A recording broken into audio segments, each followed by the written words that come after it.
So I'm going to show you how to set up roles on your Facebook page. So roles basically allow you to give people permission to do certain things on your page. So the best known role is admin. So if you're the admin of a page, then you have total control over the page and you can really do whatever you like with the page. So you can change any settings and crucially, you can remove other admins. You can even, strangely, remove yourself as an admin. So let's see how we do this. So first of all, you're on your page, and if you're the admin, you will see this menu at the top, including settings. So we need to go into settings here, drop down to the menu on the left-hand side in about the middle, and we will see page roles.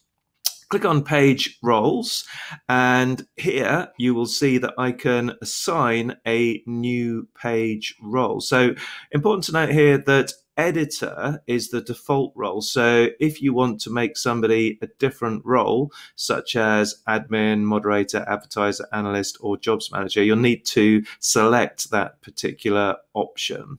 So just to run through these, admin is the all-powerful role, as I mentioned. Editor is basically exactly the same as admin, except you can't add and remove people's page roles.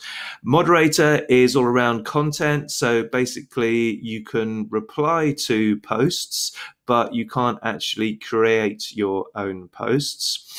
Advertiser is solely around advertising. So it means you can set up boosted posts, ads, paid posts, but you can't actually create organic posts. Analysts means that you can just see what's happening on the page and you've got access to the insights area. So you can look at what is happening with your page in terms of measurement and metrics. And jobs manager is a new one whereby you can just post jobs and regulate the job side of things on your page. So most of the time, people will be made an admin so that they have full control over the page. And indeed, it's a very good idea to have at least two admins, because if you are away on holiday or if there's an emergency situation, like somebody posts something really nasty on your page and you need to deal with that, if the single admin isn't around, then you could have a problem there. So if they're not in work or if they're on holiday. And another issue is if a person leaves the company and they're the only admin of the page, then that can be a really big problem for the business or brand there. So do make sure that you've got at least two. There's no actual restrictions on the number of admins or indeed any of these roles that you can allocate on the page. So you just might want to be careful not to give the admin permissions to everyone, because obviously you're giving them the total keys to your page. So do be careful who you give it to, but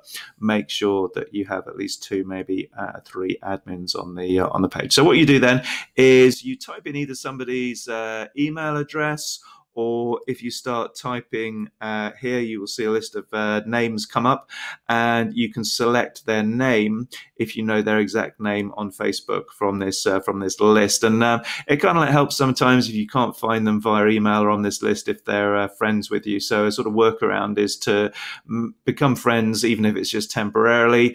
Add the person that you want to be admin or any of the roles to the page, and then you're away. It could just be easier.